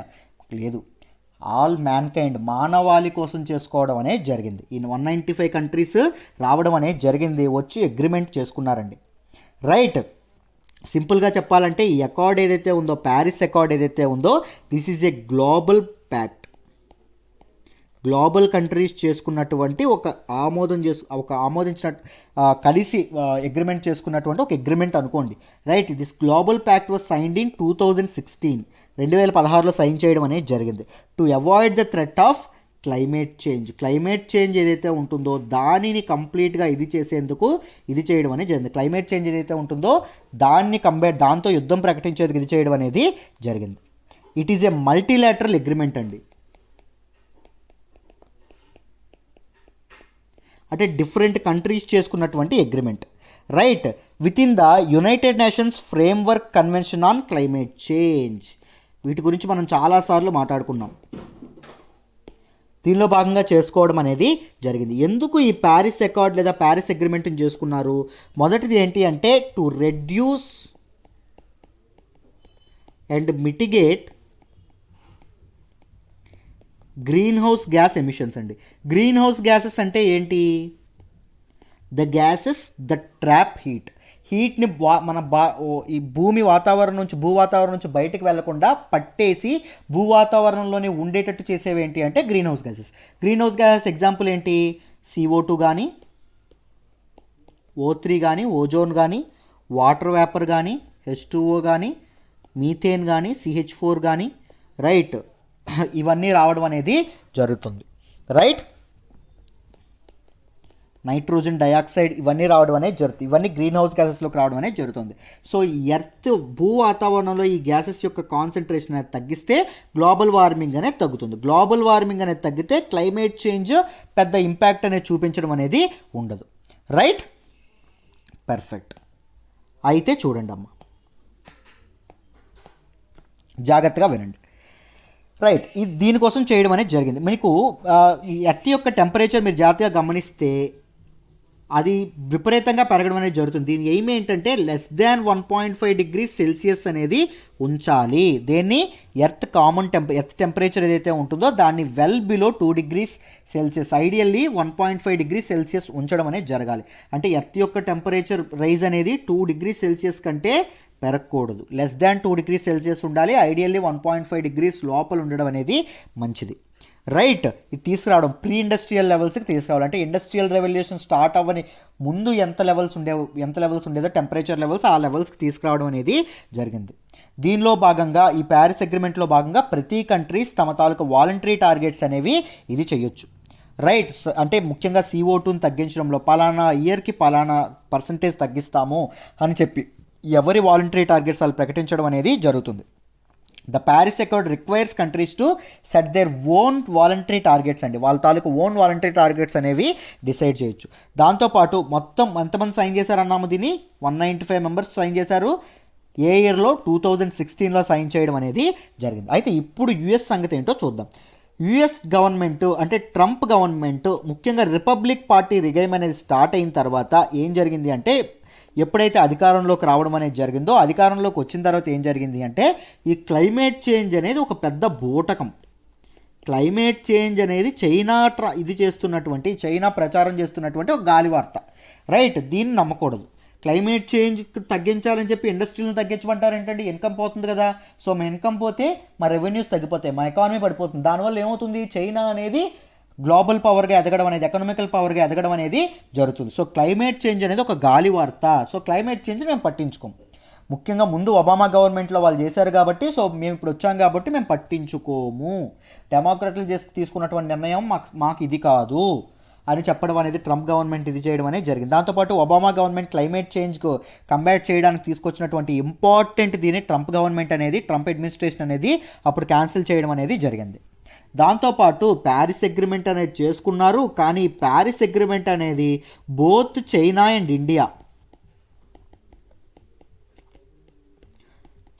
అండ్ ఇండియా ఏవైతే ఉన్నాయో వీటికి ప్రోగా యాక్ట్ చేస్తూ ఉంది, వీటికి సపోర్టింగ్గా యాక్ట్ చేస్తూ ఉంది, రైట్. వీళ్ళ మీద ఎటువంటి యాక్షన్స్ తీసుకోవట్లేదు, వీళ్ళకి మద్దతు పలుకుతున్నారు వీళ్ళు అని చెప్పి బయటకు వచ్చేస్తామని ప్రకటించడం అనేది జరిగింది. ఎవరు? Trump government, right. I hope ఇక్కడి వరకు మీకు క్లియర్ అయిందనే అనుకుంటున్నాను, రైట్. ఎవరైతే సైన్ చేశారో, ఎవరైతే 195 కంట్రీస్ ఉన్నాయో, ఈ 195 కంట్రీస్ సైన్ చేశారు అగ్రిమెంట్ని, పార్టిసిపేట్ చేశారు అందులో. దానిలో రాటిఫై చేసినటువంటి, ఆమోదించినటువంటి కంట్రీస్ ఎన్ని అంటే 189 కంట్రీస్. అంటే 6 కంట్రీస్ ఇంకా ఆమోదించలేదండి, రాటిఫై చేయలేదు దేన్ని? ప్యారిస్ అగ్రిమెంట్ని. ఇది పక్కన పెట్టండి. ఇప్పుడు first and only country exit అయింది ఏంటి? యునైటెడ్ స్టేట్స్ ఆఫ్ అమెరికా ఇదవ్వడం అనేది జరిగింది. యునైటెడ్ స్టేట్స్ ఆఫ్ అమెరికా బయటకు రావడం అనేది జరిగింది. ఫార్మల్గా నిన్ననే బయటకు వచ్చేయడం అనేది జరిగిందండి. దేని నుంచి? ప్యారిస్ అగ్రిమెంట్ నుంచి, రైట్. ప్యారిస్ అగ్రిమెంట్ నుంచి ఎలా బయటకు రావాలో చెప్పేటటువంటి ఆర్టికల్ ఏంటి? Article 28 of Paris agreement. ఈ ఆర్టికల్ 28లో ఎలా రావచ్చు ఏంటి అని చెప్పి guide lines and framework lie down చేయడం, ప్రాసెస్ ఆఫ్ లివింగ్ ఇది చేయడం అనేది జరిగింది. ఒక కంట్రీ ఎప్పుడు బయటకు రావచ్చు అంటే కేవలం ప్యారిస్ అగ్రిమెంట్ 3 years కంప్లీట్ చేసుకున్న తర్వాతే రావడం అనేది జరగాలి. బట్ ఈ ప్యారిస్ అగ్రిమెంట్ నుంచి యుఎస్ బయటకు వచ్చేస్తే తప్పేంటి సార్, మీకేంటి, అసలు ఎందుకు న్యూస్లో చదువుకుంటున్నాం, అదో పెద్ద వింత అని మనం మాట్లాడుకుంటే ఏం లేదండి. CO2 ఎమిషన్స్ ఏవైతే ఉన్నాయో, ముఖ్యంగా గ్రీన్ హౌస్ గ్యాసెస్ ఎమిషన్స్ ఏవైతే ఉన్నాయో, ఎక్కువ ఎమిట్ చేసేటటువంటి కంట్రీ ఫస్ట్ ఎవరు ఉన్నారంటే చైనా ఉందండి. ఈ green house gas emissions first చైనాలో ఎక్కువ. రెండవది ఏంటి అంటే అతిపెద్దది USA. మూడవది ఏంటి? ఇండియా. గుర్తుపెట్టుకోండి అమ్మా. రెండవ అతిపెద్ద ఎమిటర్ అయినటువంటి యుఎస్ఏ అనేది ఇది ఫాలో అవ్వకపోయింది అనుకోండి, దేన్ని మన ప్యారిస్ అకార్డ్ ఏదైతే ఉందో ప్యారిస్ అకార్డ్ని, ప్యారిస్ అగ్రిమెంట్ని ఇది చేయకపోయింది అనుకోండి, బయటకు వచ్చేసింది అనుకోండి, ఏం జరుగుతుంది? మిగిలిన కంట్రీస్ కూడా అంత సీరియస్గా దీన్ని పరిగణించడం అనేది జరగదు. దాంతోపాటు యుఎస్ఏ అనేది తగ్గిస్తేనే కదా మామూలుగా ఇంత పర్సంటేజ్ గ్రీన్ హౌస్ గ్యాస్ ఇది చేసినటువంటి కంట్రిబ్యూట్ చేసినటువంటి యుఎస్ఏ అనేది తగ్గిస్తేనే ఇదవుతుంది. సో యుఎస్ఏ అనేది తప్పకుండా గైడ్ లైన్స్ అనే ఫ్రేమ్ చేయాలి, తప్పకుండా గ్రీన్ హౌస్ గ్యాస్ ఎమిషన్స్ని తగ్గించాలి. అప్పుడే క్లైమేట్ చేంజ్కి ఇదవ్వడం అనేది జరుగుతుంది. యుఎస్ఏ అనేది సొంత లాభాల కోసం, ఎకనామిక్ లాభాల కోసం ఉండకూడదు. Right. So capitalistic mind set ఎప్పుడు ఇలాగే ఉంటుందండి. నేను ఎప్పుడు నా స్టూడెంట్స్కి చెప్తా ఉంటాను. రైట్. ఇలాంటి దగ్గర ఈ సోషల్ మీడియా ప్లాట్ఫామ్స్ ఇలాంటివి మాట్లాడకపోయినా ఈ కోర్స్లో స్టూడెంట్స్తో ఎప్పుడైతే మాట్లాడతానో I prefer building their maturity levels, I prefer directing their thought process. నేను ఎప్పుడు అలా ఆలోచించడం అనేది చేస్తాను. రైట్. యా, కరెంట్ అఫైర్స్ కోర్స్లో మీరు జాయిన్ అవ్వచ్చు. నా పర్సనల్ సపోర్ట్ గైడెన్స్ ఉంటుంది. Trust me, you will definitely gain many thing, you will leverage many things from us. Right. I hope మీకు ఈ ఆర్టికల్ డీటెయిల్డ్గా ప్యారిస్ అకార్డ్ అంటే ఏంటి మీకు అన్నీ డీటెయిల్డ్గా అర్థమయ్యాయనే అనుకుంటున్నాను, ఫ్యాక్ట్స్ గట్రా. దీని గురించి పీడిఎఫ్ కావాలంటే మీరు కోర్స్లో జాయిన్ అవ్వచ్చు. పీడిఎఫ్, హ్యాండ్ రిటన్ పీడిఎఫ్ అందంగా చేసి ఇవ్వడం అనేది జరుగుతుంది. I hope you understand this article. Let me move to the next article. మనం మాట్లాడుకోబోయే నెక్స్ట్ ఆర్టికల్ వచ్చేసి supreme court lays down guidelines for matrimonial cases. Very very important article అండి regarding polity GS paper 2. జాగ్రత్తగా గుర్తుపెట్టుకోండి, జాగ్రత్తగా క్లియర్గా చెప్పడానికి ప్రయత్నం చేస్తాను, జాగ్రత్తగా వినండి అమ్మా. సుప్రీంకోర్టు తన తీర్పు చెప్తూ, ల్యాండ్ మార్క్ వెడ్డిక్ చెప్తూ ఒక మాట చెప్పిందండి. ఏం చెప్పింది అంటే, డిజర్టెడ్ వైఫ్స్ ఎవరైతే ఉంటారో, అంటే భర్త వదిలేసినటువంటి భార్యలు ఎవరైతే ఉంటారో, ఆడవాళ్ళు ఎవరైతే ఉంటారో వాళ్ళు కానీ, అండ్ దేర్ చిల్డ్రన్, పిల్లలు ఎవరైతే ఉంటారో, they are entitled to alimony లేదా మెయింటెనెన్స్. పోషణ ఖర్చు ఏదైతే ఉంటుందో, వాళ్ళ మెయింటెనెన్స్కి అయ్యేటటువంటి ఖర్చు ఏదైతే ఉంటుందో, ఎక్స్పెన్సెస్ ఏదైతే ఉంటాయో వాటిని వాళ్ళ హస్బెండ్స్ నుంచి తీసుకోవచ్చు. ఎప్పటి నుంచి తీసుకోవచ్చు అంట? వీళ్ళు ఎప్పుడైతే ఈ మెయింటెనెన్స్ ఖర్చులకి దరఖాస్తు చేసుకుంటారో, రైట్, దరఖాస్తు చేసుకుంటారో అక్కడి నుంచి చేసుకోవచ్చు అంటే. Right. From the date they apply for it in a court of law. వాళ్ళు అప్లై చేసిన తేదీ నుంచి ఎవరైతే డిజర్టెడ్, భర్త విడిచిపెట్టేసినటువంటి భార్యలు ఉంటారో వాళ్ళ కోసం, వాళ్ళ పిల్లల కోసం మెయింటెనెన్స్, పోషణ ఖర్చులకి హస్బెండ్ నుంచి ఇది వసూలు చేసుకోవచ్చు. రైట్. న్యాయస్థానానికి అప్పీల్ చేసుకోవచ్చు, మంజూరు చేయమని చెప్పి అప్పీల్ చేసుకోవచ్చు అని అడగడం అనేది అని సుప్రీంకోర్టు వెడ్డిక్ట్ ఇవ్వడం అనేది చెప్పిందండి. రైట్. ఏం జరుగుతుందంటే, మామూలుగా హస్బెండ్స్ వదిలేసినటువంటి వైఫ్స్ ఎవరైతే ఉంటారో, హస్బెండ్స్ తమ వైఫ్స్ని వదిలేసి వెళ్ళిపోయిన తర్వాత, విడిచిపెట్టి వెళ్ళిపోయిన తర్వాత వీళ్ళు పాపం చాలా దారుణమైన పరిస్థితుల్లో ఉండడం అనేది జరుగుతుందండి. దాంతోపాటు పిల్లల తాలూకా పోషణ బాధ్యత వాళ్ళు తీసుకుంటున్నారంటే అది కూడా లేదు, అది కూడా వైఫ్స్ మీద పెట్టడం అనేది జరుగుతుంది. సో వాళ్ళ మెయింటెనెన్స్కి, వాళ్ళ వాళ్ళ వాళ్ళ బతుకు సాగడానికి, దాంతోపాటు పిల్లల యొక్క చదువుకి, దాంతోపాటు పిల్లల యొక్క మెయింటెనెన్స్కి, వీటన్నింటికి ఎవరు బాధ్యత వహించాలి? హస్బెండ్ బాధ్యత వహించాలి. ఎప్పటి నుంచి అండి? From the date of their application. ఎవరైతే ఆడవాళ్ళు ఉంటారో వారు అప్లై చేసుకున్న డేట్ నుంచి ఇది చేయడం అనేది జరగాలి. రైట్. దీని గురించి ఆ బెంచ్ ఏదైతే ఉందో, it has issued a uniform and comprehensive guide lines అండి. ఒక మంచి guide lines and uniform guide lines అనేవి ఒకటి ఇవ్వడం అనేది జరిగింది, ఇష్యూ చేయడం అనేది జరిగింది. వేటికి ఇష్యూ చేసింది సార్? ఫ్యామిలీ కోర్ట్స్, మ్యాజిస్ట్రేట్స్,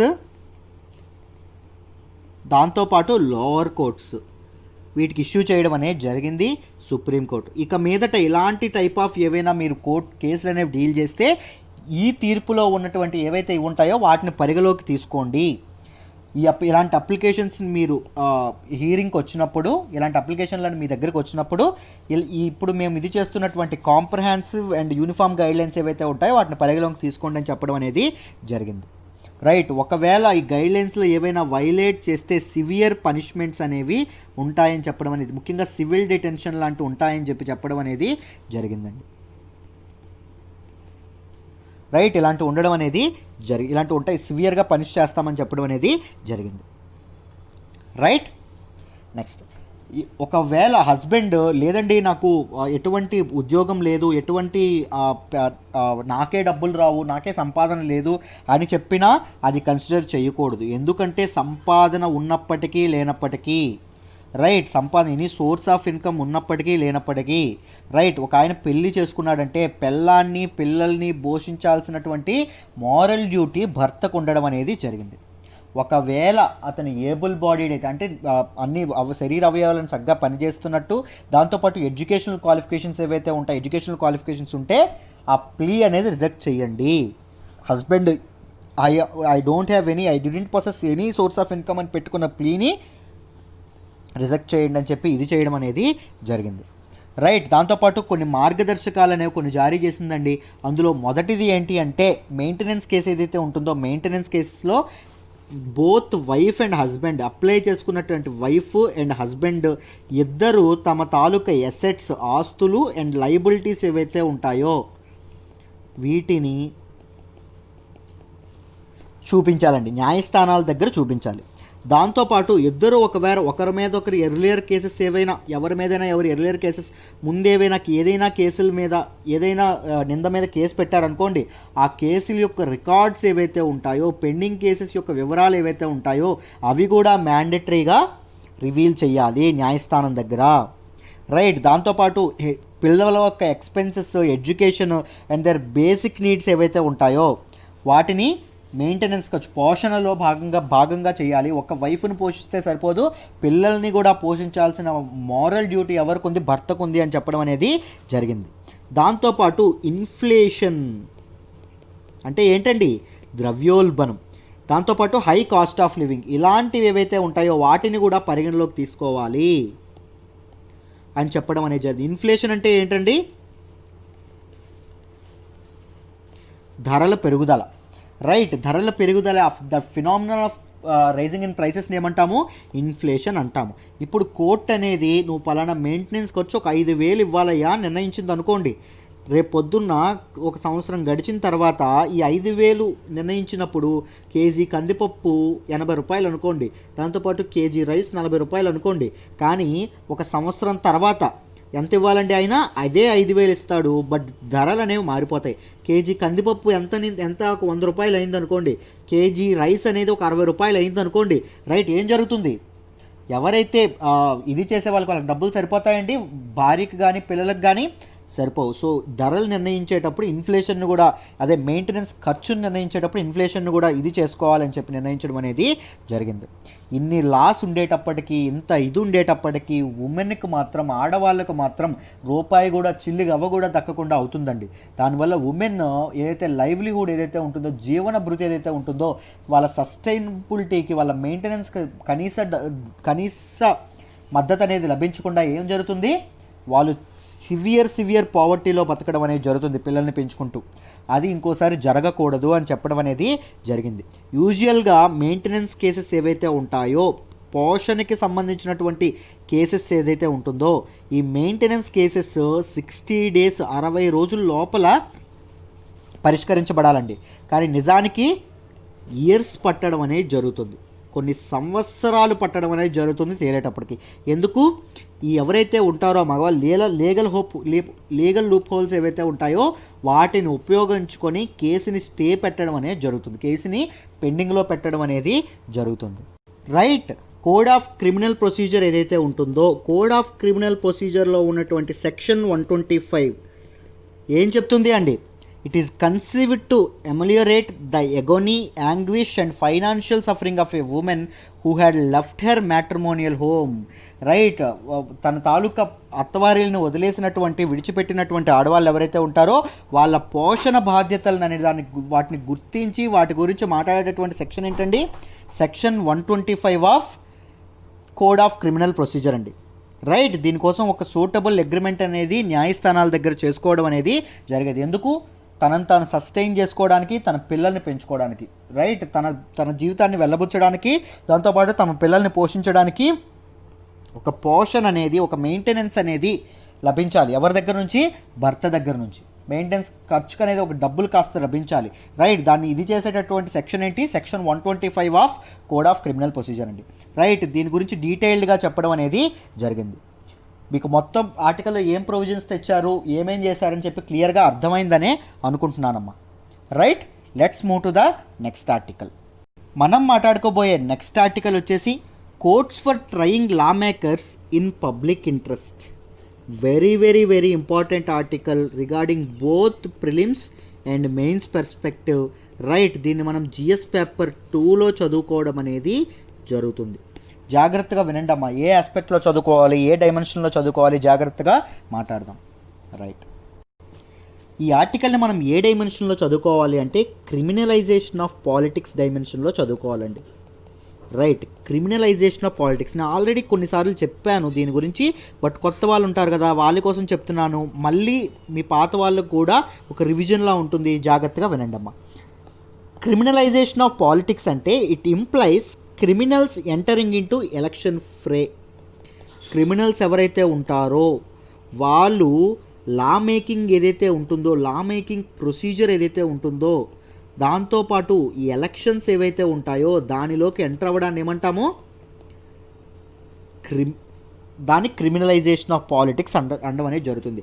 ఈ క్రిమినల్స్ ఎలక్షన్లో పార్టిసిపేట్ చేయడమే కాదండి, ఎలక్షన్లో ఏమవుతున్నారు, విన్ అవ్వడం కూడా జరుగుతుంది. విన్ అయ్యి మన చట్టసభలు ఏవైతే ఉంటాయో, చట్టాలను చేసేటటువంటి సభలు, అసెంబ్లీస్ కానీ పార్లమెంట్స్ కానీ ఏవైతే ఉంటాయో వాటికి వెళ్ళడం అనేది జరుగుతుందండి, right. When the law breakers become law makers ఏం జరుగుతుందండి, రైట్. చట్టాన్ని పూర్తిగా ఇది చేసే వాళ్ళే, చట్టాన్ని పాటించకుండా చట్టాన్ని పూర్తిగా ఇది చేసే వాళ్ళే లా మేకర్స్ అయితే ఏం జరుగుతుంది, గవర్నెన్స్ అనేది బాగుంటుందా, పరిపాలన అనేది బాగుంటుందా, ప్రజలకు న్యాయం అనేది జరుగుతుందా, జరగడానికి ఇదే లేదు, రైట్. ముఖ్యంగా ఈ పొలిటీషియన్స్ ఎవరైతే ఉంటారో ఈ పొలిటీషియన్స్ క్రిమినల్స్ని ప్యాట్రనైజ్ చేస్తూ ఉంటారండి, క్రిమినల్స్ని ఎక్కువగా ఇది చేస్తూ ఉంటారు. ఎందుకు, పొలిటీషియన్స్కి ఏం అవసరం, ఎలక్షన్స్లో విన్ అవ్వాలంటే money power and muscle power రెండూ అవసరం, రైట్. మీకు చాలా దీనిగా గమనిస్తే ఇంకా దురదృష్టకరమైన విషయం ఏంటంటే ఎలక్షన్లో వీళ్ళే ఎక్కువగా నెగ్గడం అనేది జరుగుతుంది. ఎందుకు, వాళ్ళకి ఎలక్షన్స్కి కావాల్సిన money power and muscle power వీళ్ళ దగ్గర క్రిమినల్స్ ఎవరైతే ఉంటారో వాళ్ళ దగ్గర ఉండడం అనేది జరుగుతుంది, రైట్. సో ప్రజలు కూడా వాళ్ళ బలాన్ని చూసి ఒక స్ట్రెంగ్త్ అనుకుంటారు, కానీ వాళ్ళకి మనీ ఉంది, మజిల్ పవర్ ఉంది, సో వాళ్ళు స్ట్రెంగ్త్ అవుతారు అనుకుంటారు, కానీ వాళ్ళు తెలుసుకోని విషయం అంటే ఏంటండి, రేపు పొద్దున్న వాళ్ళ చట్టసభల్లోకి వెళ్తే తిరిగి దోచుకునేది ఎవరిని, ప్రజల్ని, తిరిగి దోచుకునేది మన ప్రజల్ని. సో ఈ రకంగా మనం ఆలోచించడం అనేది జరగాలి. So if you look at the stats, ఒకసారి స్టాటిస్టిక్స్ చూసుకుంటే అమ్మ జాగ్రత్తగా చూడండి. 2004లో 2004లో మొత్తం ఎంపీస్ ఎంతమంది ఉండేవాళ్ళంటే 24% ఆఫ్ ఎంపీస్ ఎవరైతే ఉన్నారో వాళ్ళ మీద క్రిమినల్ కేసెస్ పెండింగ్ అనేవి ఉన్నాయంటండి. 2009 వచ్చేటప్పటికి ఈ నెంబర్ కాస్త ఎంత అయింది, 30% అయింది. తర్వాత 2019లో ఈ నెంబర్ కాస్త ఎంత అయింది, 43% అవ్వడం అనేది జరిగింది. మధ్యలో 2014లో ఎంత అయింది అంటే 34% అయిందండి. సో సిగ్నిఫికెంట్ ఇంక్రీజ్ మనం చూస్తూ ఉన్నాం. 34% తర్వాత 43% అవ్వడం అనేది జరిగింది. ఇంకా దురదృష్టకరమైనటువంటి విషయం ఏంటంటే, బాధాకరమైన విషయం ఏంటంటే 2019లో పోటీ చేసినటువంటి ఎలక్షన్లో పోటీ చేసేటువంటి క్యాండిడేట్స్ ఎవరైతే ఉంటారో అందులో 13% పీపుల్ మీద చాలా క్రూరాతి క్రూరమైన నేరాపారణలు ఉండడం అనేది జరిగింది. అంటే మర్డర్, అటెంప్ట్ మర్డర్, లేకపోతే రేప్, లేకపోతే అదర్ క్రైమ్స్ అగెన్స్ట్ ఉమెన్ మీద అఘాయిత్యాలు పాల్పడడం ఏదైతే ఉందో అలాంటి ఇవి చేయడం అనేది జరిగేది. So what might be the reasons for criminalisation of politics? పాలిటిక్స్లోకి క్రిమినల్స్ ఎంటర్ అవ్వడానికి కారణం ఏమంటారండి? కారణం ఏంటంటారు చెప్పాలి. ల్యాక్ ఆఫ్ ఎన్ఫోర్స్మెంట్ అండి. మన దగ్గర చాలా లాస్ ఉన్నాయి, మన దగ్గర చాలా చట్టాలు ఉన్నాయి, కానీ ఇవి సరిగ్గా ఎన్ఫోర్స్ అవ్వక, సరిగ్గా ఇది అవ్వక చాలా ఇబ్బంది అవ్వడం అనేది జరుగుతుంది. దాంతోపాటు మన జ్యుడిషియల్ సిస్టమ్ అండి, we didn't have a robust judicial system. Do we?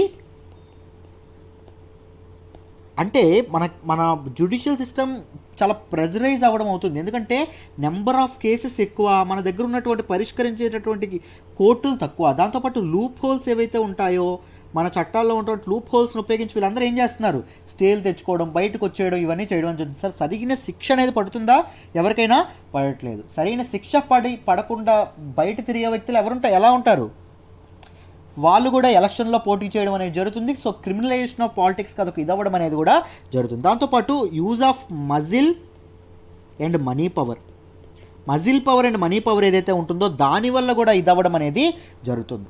So what are the effects ఏంటండి,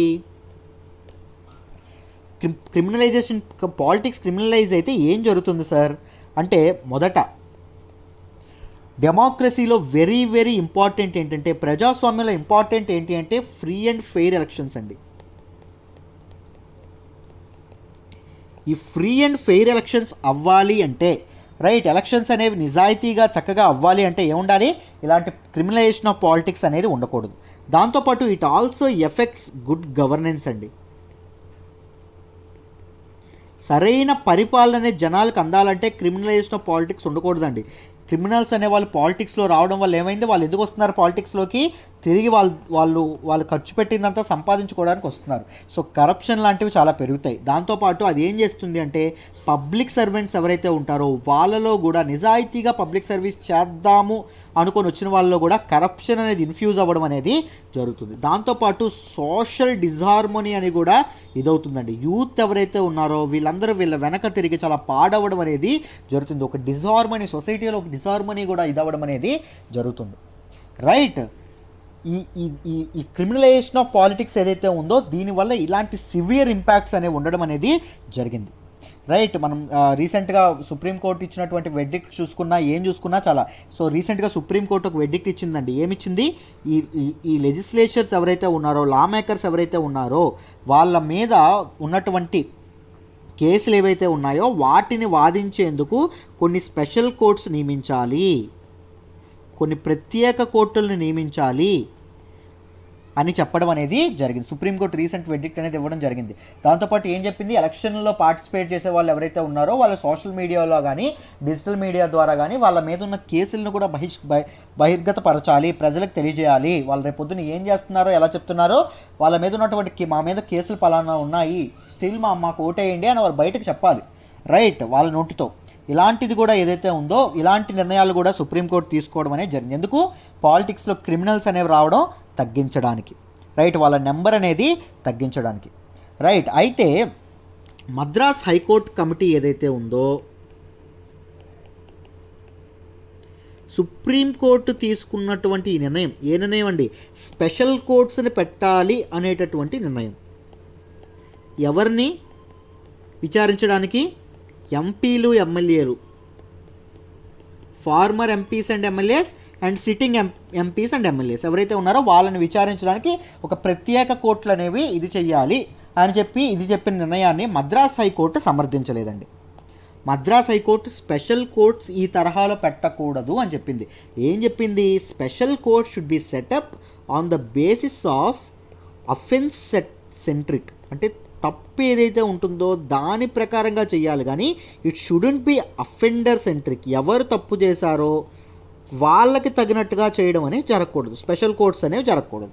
ఎందుకంటే ఎక్స్ప్లాయిటేషన్ జరిగే అవకాశం కూడా ఉంది. సపోజ్ చెప్తాను చూడండి, పలానా తప్పు ఉంది, ఇప్పుడు మాదక ద్రవ్యాలు అనేవి ఇది చేశారండి, నార్కోస్ ఏదైతే ఉందో వాటిని ఇది చేయడం జరిగింది అనుకోండి, లేకపోతే చిల్డ్రన్ మీద ఇది చేయడం అనేది జరిగింది, పోక్సో యాక్ట్ ద్వారా ఇది చేయడం అనేది జరిగింది అనుకోండి సపోజ్. రైట్, ఈ పోక్సో యాక్ట్ ద్వారా కానీ నార్కోస్ యాక్ట్ ద్వారా కానీ ఏదైనా స్పెషల్ కోర్ట్ ఇది చేశారనుకోండి, మీరు అలా చేయొచ్చు. బికాజ్ అఫెన్స్ సెంట్రిక్గా ఈ కోర్ట్స్ అనేవి ఎస్టాబ్లిష్ అవుతున్నాయి. రైట్, ఈ స్పెషల్ కోర్ట్స్లో ఎవరిని విచారించవచ్చు, కామన్ మ్యాన్ని విచారించాలి, అలాగే ఎంపీస్ అండ్ ఎమ్మెల్యేస్ని కూడా విచారించాలి. కానీ ఈ తప్పులు చేసేటటువంటి ఎంపీలకి మొత్తంగా అందరికీ, లేకపోతే ఎమ్మెల్యేలు అందరూ ఎవరైతే ఉన్నారో వాళ్ళ కోసం స్పెషల్ కోర్ట్స్ అనేవి ఇది అవ్వకూడదు. It shouldn't be offender centric అని చెప్పడం అనేది జరిగింది. ఎవరు, మద్రాస్ హైకోర్టు ప్యానెల్. దీనికి రిప్లై ఇస్తూ సుప్రీంకోర్టులో ఉన్నటువంటి ఏదైతే ఇది ఉందో జస్టిస్ రమణ గారి బెంచ్ ఏదైతే ఉందో అది ముఖ్యంగా ఎంపీస్ ఎమ్మెల్యేస్ ఎవరైతే ఉన్నారో, ముఖ్యంగా ఇలాంటివి ఎదుర్కొన్నటువంటి వాళ్ళు, రైట్, ఇలాంటి ఆరోపణలు ఎదుర్కొన్నటువంటి వాళ్ళు ఎవరైతే ఉన్నారో వాళ్ళ మీద విచారణ త్వరితగతం చేయాలని చెప్పి ఈ బెంచ్ కృషి చేయడం అనేది జరుగుతుంది. సో ఈ బెంచ్ ఏం సమాధానం చెప్పింది అంటే, మేము ఇలాంటి నిర్ణయాలు ఎప్పుడైతే తీసుకున్నామో స్పెషల్ కోర్ట్స్ అనేవి ఎందుకు ఎంపీలు ఎమ్మెల్యేలను విచారించడానికి స్పెషల్ కోర్ట్స్ అనేవి ఎందుకు పెట్టదలుకున్నాం అంటే, మా మైండ్లో ఉన్నదంతా ఏంటి అంటే పబ్లిక్ ఇంట్రెస్ట్, జనాల యొక్క వెల్ఫేర్ కోసమే, ప్రజల తరపు నుంచే మేము మాట్లాడడం అనేది జరుగుతుంది, రైట్. అండ్ పబ్లిక్ ఫెయిత్ ఏదైతే ఉందో అది న్యాయ వ్యవస్థ మీద, జ్యుడిషియల్ సిస్టమ్ మీద, జ్యుడిషియల్ ఇన్స్టిట్యూషన్స్ ఏవైతే ఉన్నాయో వాటి మీద ప్రజల యొక్క ఫెయిత్ని పోగొట్టకుండా, ప్రజల యొక్క నమ్మకం అనేది పోకుండా ఉండడానికి మేము కృషి చేయడం అనేది జరుగుతుంది. స్పెషల్ కోర్ట్స్ని పెట్టాలి అని ఇది చేయడం అనేది జరుగుతుంది. ఎవరి మీదండి స్పెషల్ కోర్ట్స్? ఎవరిని ఇది చేయడానికి? ఎంపీస్ని, ఎమ్మెల్యేస్ని, వీళ్ళని విచారించడానికి, right. Recently Madras high court committee ఏం చెప్పింది? స్పెషల్ కోర్ట్స్ ఏవైతే ఉన్నాయో they shouldn't be offender centric అని చెప్పింది. They only can be offence centric but they shouldn't be offender centric అని చెప్పడం అనేది జరిగింది, రైట్. రీసెంట్గా సుప్రీంకోర్టు, మీకు ఆల్రెడీ చెప్పాను, సుప్రీంకోర్టు 12 స్పెషల్ కోర్ట్స్ అనేవి ఎవరి కోసం? ఎంపీస్ని, ఎమ్మెల్యేలని విచారించడానికి పెట్టాలని చెప్పి అనుకోవడం అనేది జరిగింది, రైట్. ఈ ప్రాసెస్ ఏదైతే ఉందో జస్టిస్ రమణ గారి బెంచ్ ఏదైతే ఉందో అది కాస్త ముందుకు తీసుకెళ్లాలని చూస్తుంది, ఫాస్టన్ చేయాలని చూస్తుందండి, రైట్. ఈయన గారి మీద రీసెంట్గా లెటర్ రాయడం అనేది జరిగింది Andhra Pradesh chief minister of Andhra Pradesh. దాని గురించి కూడా మనం కంటెంప్ట్ ఆఫ్ కోర్టు గురించి కూడా మాట్లాడుకోవడం అనేది జరిగింది. ఎవ్రీథింగ్ లింక్ చేసుకుంటూ ఉండాలండి, ఓకేనా. ప్రతిదీ లింక్ చేసుకుంటూ ఉంటే మీకు డీటెయిల్డ్గా ఉండడం అనేది జరుగుతుంది. ఐ హోప్ ఈ ఆర్టికల్ మీకు డీటెయిల్డ్గా అర్థమైందనే అనుకుంటున్నాను, రైట్. మీకు నోట్స్ రాసుకోవడానికి ఇబ్బంది అయితే కరెంట్ అఫైర్స్ కోర్సులో మీరు జాయిన్ అవ్వచ్చండి. నేను రాసినటువంటి హ్యాండ్ రిటన్ పీడిఎఫ్, చాలా మంచి పీడిఎఫ్ అనేది మీకు లభించడం అనేది జరుగుతుంది.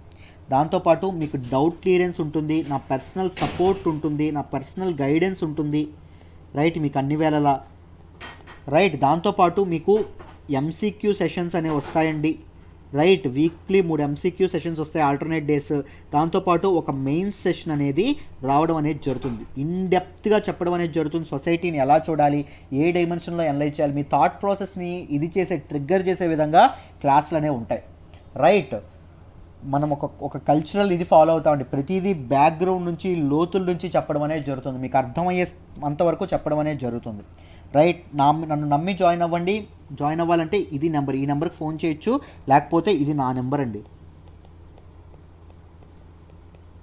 నా నెంబర్తో అయినా మాట్లాడండి. ఫీజు ఈజ్ ఓన్లీ 6,000, 6,000 రూపాయలు మాత్రమే. 6,000 రూపాయలు కూడా ఒకసారి పట్టి జాయిన్ అవ్వాలంటే అక్కర్లేదు, నెలకి 2,000 కడుతూ జాయిన్ అవ్వచ్చు. లైఫ్ టైం వ్యాలిడిటీతో వస్తుంది, రైట్. లైఫ్ టైం వ్యాలిడిటీతో వస్తుంది. October 14th దీపావళి తర్వాత ఫీజు పెరగచ్చు. ఈ లోపు జాయిన్ అవ్వండి, నాతో పాటు వర్క్ చేయండి. తప్పకుండా మిమ్మల్ని కరెంట్ అఫైర్స్లో మాస్టర్స్ చేసే బాధ్యత నాది. This is all about today's Hindu analysis అమ్మ. రేపు మళ్ళీ కలుద్దాం. Thank you so much.